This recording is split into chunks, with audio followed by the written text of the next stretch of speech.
Hello my dear friends and welcome back to my new video. So I always keep getting questions about what is 2 week wait period. Can you make this video in English? So I thought maybe I should make an English version of it and maybe also clarify some of the questions that I usually get on my channel. So this video is for all my subscribers out there and who are watching my video for the very first time. Do consider subscribing to my channel. Hit the subscribe button down there and also don't forget to hit that like button, okay? So let's not waste any of our time and then directly dive into the topic. So I'm going to talk about what exactly is 2 week wait period. So I hope you all understand, or maybe if you're watching this video you are also going through that kind of a phase. So trust me, I have also been there, so no worries. Right now I have kids who are 2.5, 3 years old, so you know that phase would really pass. So 2 week wait period is exactly when you're waiting for your test kit to show your result and you are just wanting to get that positive sign on the test kit and then go to your doctor saying that you're pregnant, or maybe inform your parents or inform your husband that you're pregnant, give a surprise to him. So that's the kind of period that it is. But a lot of things change during that 2 week wait period. A lot of conditions change, a lot of things matter in life, a lot of decisions matter. So what are things you need to take care of, or why do we need to take care of? Those kind of questions are something that always goes in the mind. First thing first, 2 week wait is the time when you're waiting for your test results to come. Time when actually you ovulate and the egg actually travels from the fallopian tube to the uterus. Okay, you have nothing to do with the egg sticking to the lining of the uterus and all you can do is like take good care of yourselves. During your 2 week wait period, there are a lot of symptoms that show up, right? Now that is a major thing a lot of women or all of us get confused with. Why these kind of symptoms? Even I was the same kind of person like you, like searching for what are the symptoms if you're pregnant, or searching for what are not the symptoms if you're not pregnant, that kind of things. So even I used to search for all of these so basically talking about symptoms, everything is in your mind. So what you read, you just think that that's gonna happen to you too, and then you start believing that you're having that symptom, and then once you note that down, and the next time you may be very surprised to know that symptoms change over the period of time. Okay, so what I used to do is, like, suppose I feel that I have any kind of symptom, then I used to note that in my calendar. I'm not telling the normal calendar, I'm telling you the period calculator, or a calendar that you use for taking notes of your period. So if you have something like glow or anything like that, then there would be a space where you can mention that symptom. So when you talk to a doctor, you can tell that you had these kind of symptoms, so that's why you ended up taking the test and all that. So if you take a note of these symptoms, what would happen is, like, you will be sure enough, because you can see that how many times these symptoms repeat, and you can gather more information whether you had this or that, or maybe in your second pregnancy you can know. So all you can do is make a note of all these symptoms, and then when you talk to a doctor, you can mention that to her, or maybe next month you can just check that if the symptoms correspond, or are similar or anything like that. Okay, so it's always good to have a note of it.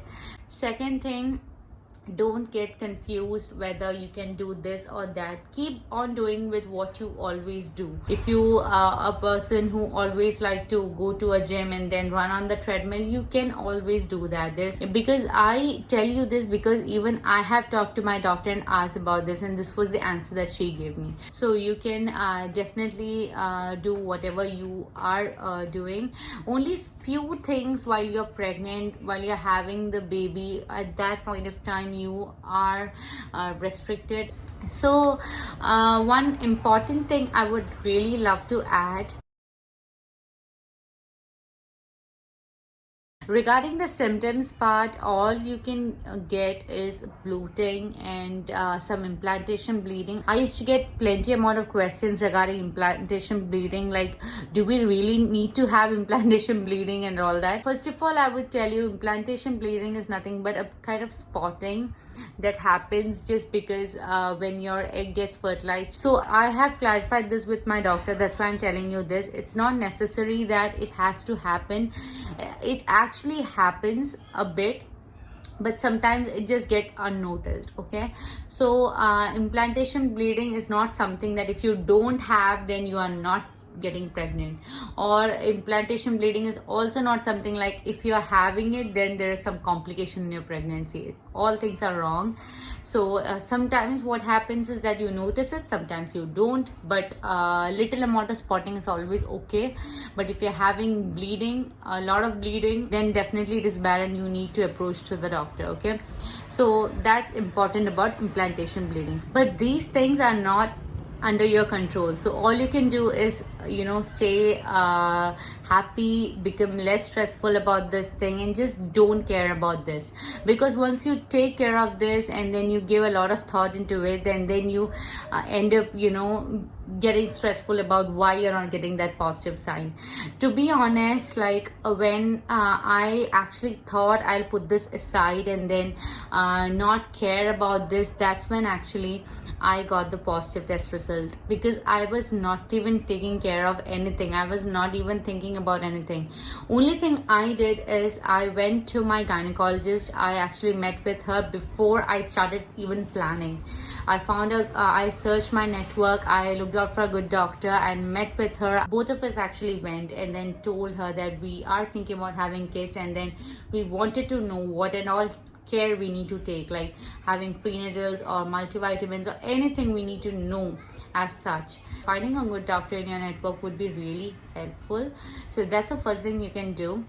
Second thing is that you have to practice yoga or exercise or anything that makes you happy, so you don't waste a lot of your time thinking about this, right?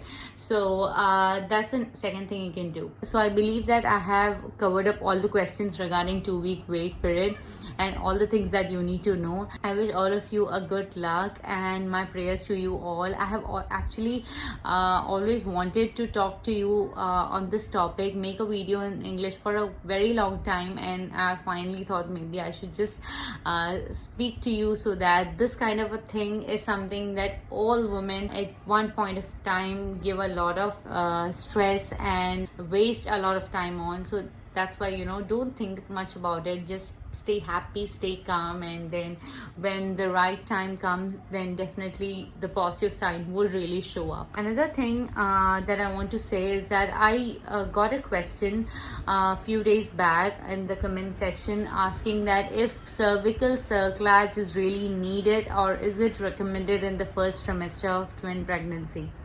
So I'll tell you, it is something that is done when doctors think that there are chances for preterm labor. Okay, so it is not something that is definitely needed or recommended. There are special scenarios when really the doctor will tell you that you have to do it.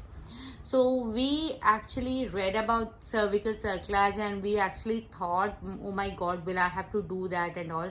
I used to feel so stressful regarding reading the whole thing, and then I was like, oh my god, do I really need to do that? Finally what happened is, like, when I spoke with my doctor, she said that it's totally not needed in my case. So it differs. Like if there is a need, the doctor will tell you. So it's better to directly approach to the doctor. So cervical cerclage is nothing but when doctors expect that there are chances for preterm labor, they just actually stitch or do something that makes the whole uterus covered and the baby is safe inside. Okay, so that is something. Since I'm not a doctor, I cannot explain with the exact medical terms, or I don't have knowledge about it, but cervical cerclage is something like that, and you just need to directly speak with your doctor, and it would be only necessary if it is really needed. Okay, so I didn't need that, and I was fine. So if you have any other questions regarding twin pregnancy or really anything, you can pretty much ask in the comment section below, and I will answer that in my next video. So I hope you all found this video useful, and don't forget to hit that like button and do subscribe to my channel. So until I see you next time with another one, bye bye.